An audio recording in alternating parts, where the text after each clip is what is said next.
Bonjour, bienvenue à C'est l'Actu. Nous recevons aujourd'hui le docteur André Randria, qui est médecin, diplômé en chirurgie cardiovasculaire. Bonjour André. Bonjour. André, vous êtes ici pour que l'on parle de la santé, évidemment. C'est un sujet qui nous concerne tous, nous, nos proches, nos enfants. Et nous allons aborder deux thèmes, si vous le voulez bien. Tout d'abord, l'obésité, et puis ensuite nous viendrons au végétarisme. Vous avez sûrement des choses à nous dire. Je voudrais juste, pour planter un petit peu le décor, donner la définition de l'OMS, qui, comme vous le savez, est l'Organisation mondiale de la santé, et qui a reconnu depuis 1997 l'obésité comme une maladie. Et elle en donne cette définition, je la cite, cette OMS, c'est l'accumulation anormale ou excessive de graisse corporelle qui peut nuire à la santé. On ne va pas donner tous les chiffres, on sait qu'il y a plusieurs types d'obésité, vous allez peut-être nous en parler. Je retiens pour autant un chiffre qui nous concerne à nous, la France. 15% des adultes français sont obèses, ce qui représente à peu près 7,5 millions de Français. Et on distingue, évidemment, vous nous en parlerez, l'obésité de l'embonpoint, ce que l'on nomme plus poétiquement la surcharge pondérale. Ma première question, André, c'est l'un des facteurs de l'obésité, c'est la malnutrition. Vous nous direz ce que vous en pensez, mais alors pourquoi une telle, selon les derniers chiffres, les dernières statistiques, pourquoi une telle augmentation de l'obésité en France et dans le monde? En fin de compte, est-ce qu'on se nourrit toujours aussi mal, selon vous? Merci Christophe pour l'invitation, déjà. En matière d'obésité, comme vous venez de souligner tout à l'heure, ça devient un vrai problème de santé publique à l'échelon mondial, puisque quand on a dit qu'il y a 15% de personnes obèses en France, il y a ce qui est quand même important à souligner, c'est la dynamique, la courbe qui monte de façon, comme on dit, exponentielle. Et ça veut dire que si on continue comme ça, on va rejoindre les Américains qui ont un taux d'obésité de 40% au jour d'aujourd'hui. Donc c'est un vrai problème de santé publique. Il faudra pouvoir déjà un petit peu définir en deux mots les différentes sortes de difficultés par rapport au poids. Pour cela, on utilise un petit calcul. On a toujours tendance à penser que les personnes obèses, ils pèsent 70, 80, 120 et tout ça. Donc on se réfère instinctivement au poids après avoir vu l'aspect physique de la personne. Le poids n'est pas une très bonne référence, dans la mesure où on peut considérer que, par exemple, une personnalité célèbre, Cassius Clay, il faisait 120 kilos, mais il n'était pas obèse, tout simplement parce qu'il faut rapporter le poids avec sa taille et différents facteurs. Donc, c'est ce qu'on appelle l'IMC, l'indice de masse corporelle fait intervenir justement le poids et puis la taille de la personne. Et ce qu'on appelle IMC, c'est l'indice de masse corporelle, le poids en kilogrammes divisé par la taille en mètres au carré. Donc, ça donne quoi? Ça donne le chiffre de 18. C'est inférieur à 18 IMC, c'est la maigreur, c'est la dénutrition. Entre 18 et 25, c'est la normalité. Oui. De 25 à 30, on va dire, c'est ce qu'on appelle surpoids.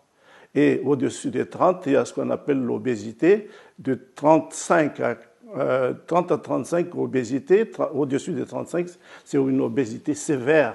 D'accord. Voilà. Donc, ce qu'on a tendance à appeler un bon point, c'est l'indice de masse autour de 25 à 30. Mais si vous permettez, j'ai vu récemment un reportage où, encore une fois, ce sont parfois des études et on s'y perd un petit peu, c'est des études médicales, où la dernière étude, je ne sais plus quelle était la source, mais disait que finalement, l'embonpoint, ce que l'on appelle la surcharge pondérale, n'est pas si mauvais que ça, puisque l'organisme, quelque part, donc, stocke des graisses. Et puis voilà, quand il fait froid, l'organisme vient puiser cette graisse. Alors, on s'y perd un petit peu. On nous dit que la surcharge, c'est pas bon. Ensuite, on vient nous dire que finalement, qu'est-ce que vous en pensez? Qu'est-ce qu'il faut penser parfois d'études contradictoires? Donc, une fois qu'on a bien défini ce que c'est l'obésité, il faut savoir que c'est un facteur de risque de maladie cardiovasculaire. L'organe qui est atteint, c'est l'appareil circulatoire, le cœur et les vaisseaux sanguins. Et l'obésité fait partie des facteurs de risque de maladie cardiovasculaire, au même titre que l'hypertension, au même titre que le diabète, par exemple. Alors, le problème avec l'obésité, comme vous dites, un petit surpoids, c'est pas la fin du monde, comme on dit, c'est pas si grave que ça, dans la mesure où la graisse, c'est utile, c'est une source d'énergie, et puis, vous savez que les lipides, les membranes des cellules sont des lipides, donc c'est pas parce qu'on a un petit peu de surcharge que c'est grave. Par contre, il faut savoir que il y a ce qu'on appelle l'obésité androïde, et à distinguer de l'obésité gynoïde. Obésité androïde, c'est un petit peu comparé comme la pomme. C'est une obésité au-dessus de la taille. À distinguer de l'obésité gynoïde, ça fait penser un petit peu à une poire. La masse de graisse se trouve au-dessous de la taille. Et justement, le plus grave, c'est cette obésité qui expose aux maladies cardiovasculaires, c'est la partie au-dessus de la taille, l'obésité androïde, qui peut toucher des femmes d'ailleurs, même si androïde vient du mot andros, qui veut dire homme. Donc il y a des femmes qui peuvent avoir cette obésité androïde et courent au même titre que les hommes le même risque de maladie cardiovasculaire. Pourquoi? Tout simplement parce que la masse de graisse viscérale qui constitue cette obésité androïde se trouve, comme son nom l'indique, près des viscères. Et les viscères sont les organes d'absorption, là où il y a le plus de circulation sanguine. Et on a remarqué à travers de nombreuses études que la graisse viscérale, à cause de cette promiscuité, cette situation très proche des vaisseaux sanguins, ont tendance à se retrouver très vite là où il ne faut pas, c'est-à-dire à l'intérieur justement des artères. Donc, par définition, vont boucher les artères. Et donc, ça peut être une artère, les artères du cœur, qu'on appelle les coronaires, et donc l'infarctus, maladie des coronaires, angine de poitrine. Ça peut être une artère du cou ou du cerveau. Ça peut être aussi l'artère des reins. Et donc, ça expose aux maladies rénales. Ça peut être des artères des membres, ça peut exposer à ce qu'on appelle l'ischémie et qui peut se terminer par une amputation. D'accord. Donc, voilà. C'est quand même pas mal des conséquences assez graves, tout ça. Il existe aussi l'obésité morbide, et là j'ai lu que cela pouvait faire perdre jusqu'à 10 ans de sa vie. Ah oui. C'est terrible, oui. Entre 8 et 10 ans. Oui. Est-ce que vous avez déjà rencontré... Au-dessus de l'indice de masse corporelle à 35, on définit ça.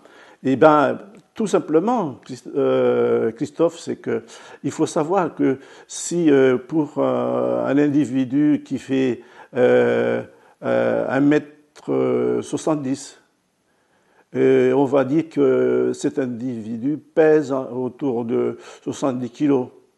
Mais dans cette catégorie d'obésité que nous avons définie, morbide, cet individu va peser 120 kilos. Où est-ce qu'il va trouver la force pour traîner les 50 kilos en plus? C'est le cœur qui va pousser, qui va porter 50 kilos en plus. C'est-à-dire, vous prenez les 2 fauteuils, encore un petit peu une chaise avec, et vous vous baladez avec. Ça veut dire que vous fatiguez facilement le cœur. Et donc, baisse de l'espérance de vie. Hein. Absolument. Je lisais toujours qu'on estime que 30% des cancers humains sont liés au régime alimentaire. C'est dans la revue Adventist World, que nous, adventistes, nous connaissons bien, dans le numéro de décembre, que l'on peut retrouver sur le site de la Fédération France-Nord, le lien en tout cas en téléchargement. Et 30% donc de ces cancers humains sont liés au régime alimentaire dû à la contamination, selon ce reportage, donc des aliments. Et les études adventistes en matière de santé soutiennent que la viande augmente le risque de 3 à 4 fois le cancer du côlon. Alors, la médecine, enfin les nutritionnistes reconnaissent maintenant qu'il faut vraiment limiter l'apport en viande, surtout en France notamment, qui est un pays où on aime bien la bonne chair.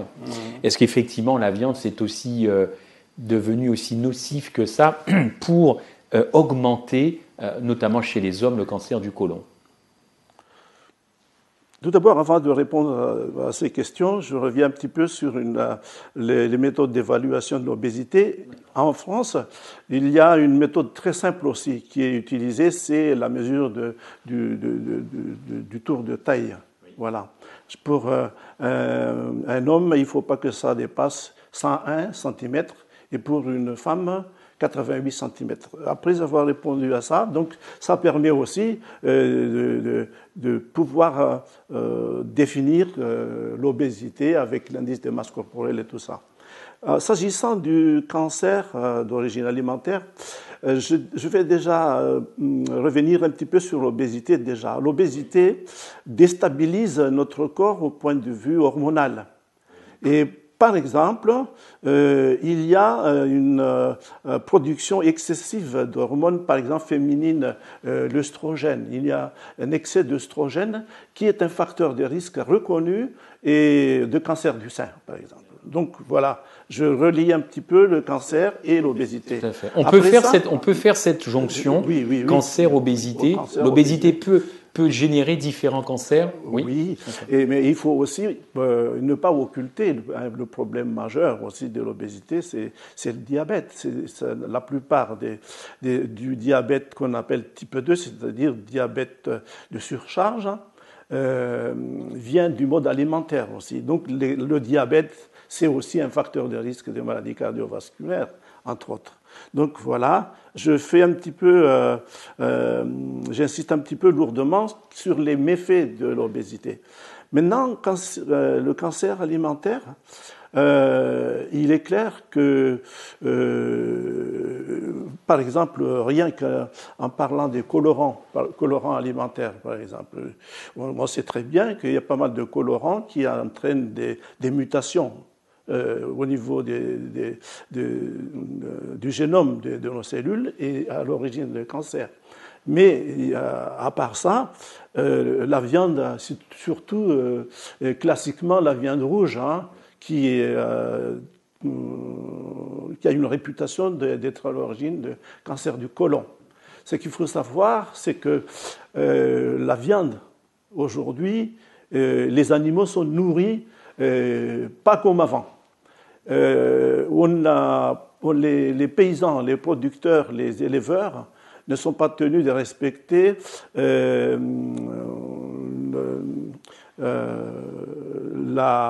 la production animale sans OGM. Ce qui veut dire que maintenant, ces animaux-là sont nourris par des produits que vous et moi ne désirons pas avaler ou prendre, par exemple. Les organismes génétiquement modifiés. Et évidemment, ces molécules se retrouvent dans les viandes, et non seulement dans les viandes, mais dans les produits dérivés du lait, dans le lait, les produits dérivés du lait, les œufs. Voilà.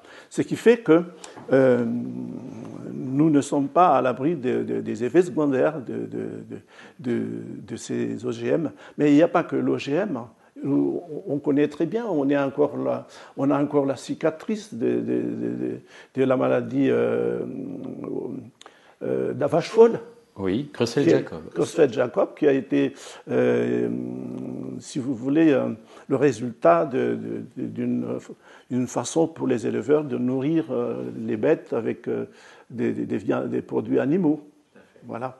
Donc, en 2 mots, la viande, la consommation de si viande, on peut s'en passer, ce serait bien. Ce serait bien. Et d'autant plus que les écologistes en font aussi leur cheval de bataille en disant que pour produire un steak, il faut autant de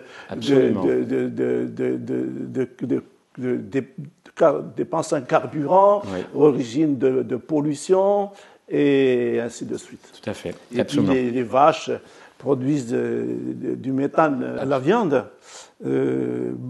commence vraiment à poser problème, puisque il y a déjà le problème encore récent de la maladie de Creutzfeldt-Jakob, par exemple. Et puis, il y a aussi l'excès de dépenses caloriques et le risque de réchauffement climatique. Produire un peu de viande dans nos assiettes. Produire un peu de viande dans nos assiettes. Tout à fait. Autre question, André. Le message adventiste, justement, préconise une alimentation saine, l'air pur, l'exercice, le repos.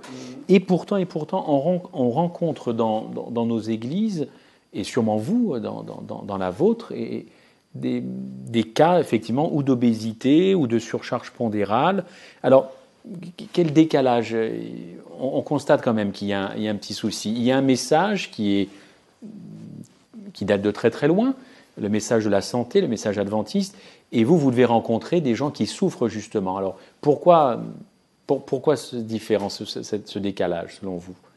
Est-ce qu'il y a une attirance énorme vers une alimentation que l'on sait malsaine, ou en tout cas...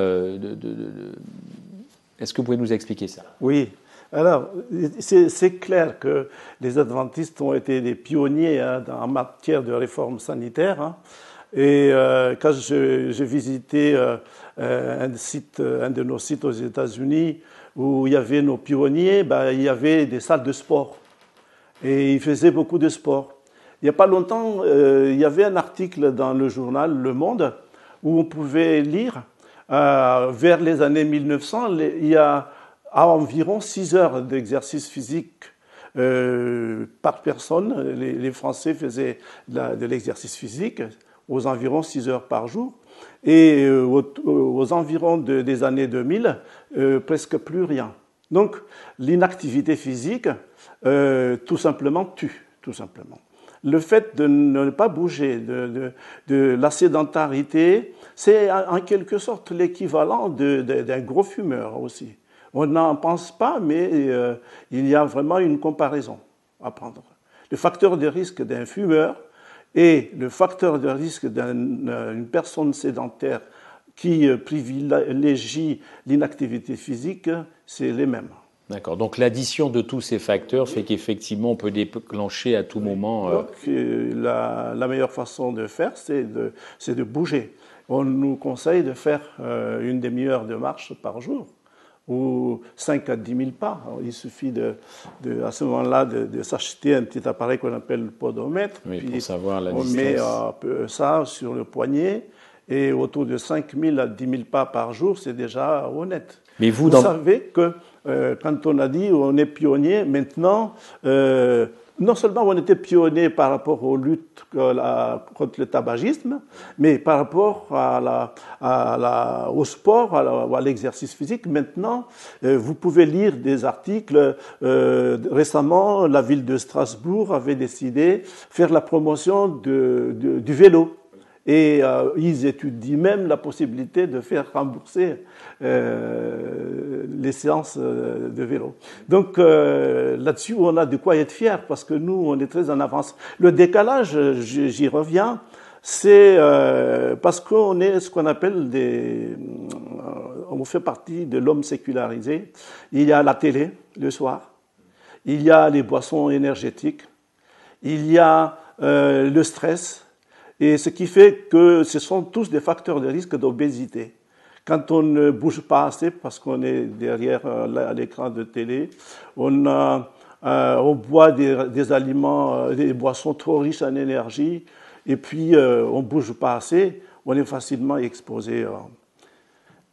L'alimentation saine, équilibrée, c'est 5 fruits et légumes. Les fameux 5 fruits et légumes. Boire pour les adultes quand ils ont soif. Et pour ceux qui n'ont pas une sensation de soif, parce qu'il s'agit d'une personne âgée, il faut mettre une bouteille de 1,5 litre d'eau et puis voir si la quantité diminue ou pas. Et ensuite, faire une demi-heure d'exercice physique au minimum. Par exemple, pour certaines personnes, ils peuvent dire... Voilà, nous n'avons pas l'occasion d'avoir 30 minutes, mais il suffit de ne pas prendre l'ascenseur, par exemple. Et puis aussi garer sa voiture à une demi-heure et faire le reste à pied. De son travail. Donc, il y a toujours ou casser le bois, ou jardiner. Il y a 36 manières de bouger. Est-ce que vous êtes d'accord que les populations végétariennes sont moins soumises à ce type d'accident cardiovasculaire, cancer ou... Il y a des études, mais est-ce que c'est effectivement le cas ? Il est clair que le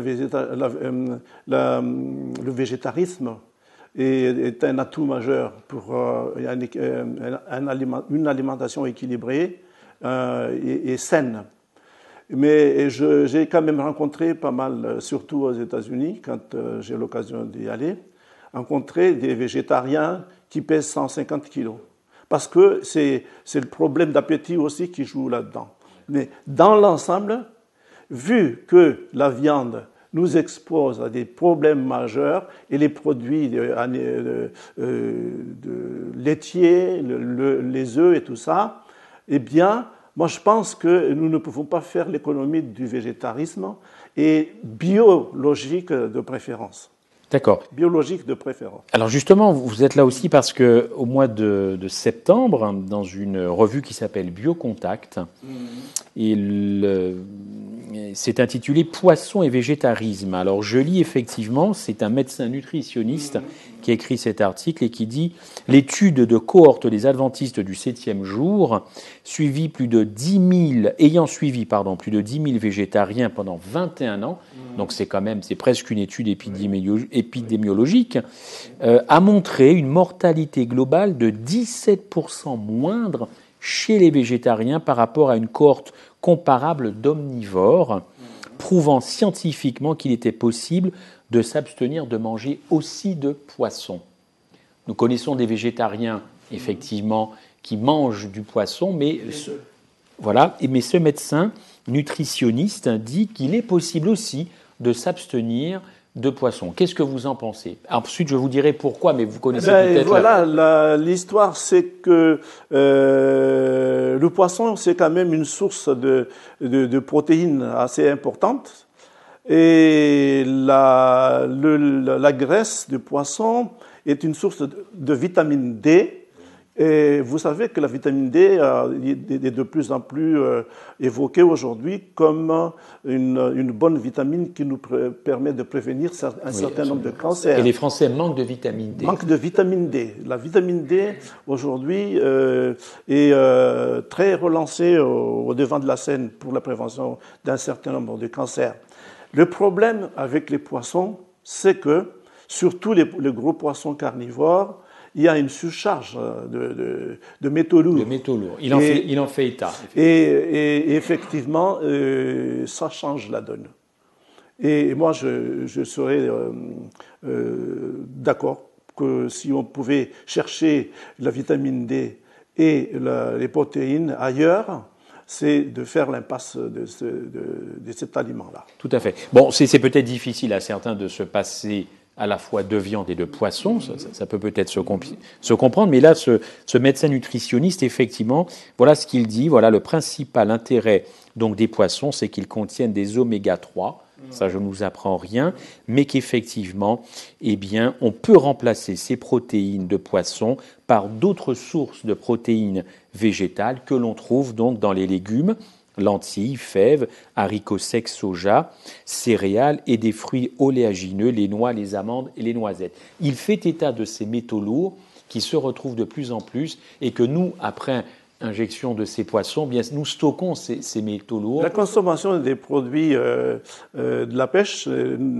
nous expose à un certain nombre de maladies, par exemple ce qu'on appelle les perturbateurs endocriniens qui exposent à certaines personnes une baisse de la fertilité, tout simplement. Donc c'est assez important de savoir tout ça. Justement, André, vous sillonnez la France avec ce que l'on appelle les expos santé. Est-ce que vous pouvez justement, en quelques mots, nous décrire ce que vous présentez dans ces expos santé? L'expo santé, c'est, si vous voulez, c'est la promotion de la santé dans nos églises et aussi en dehors de l'église, en préconisant un style de vie équilibré, manger sainement, repas équilibrés et faire les exercices physiques.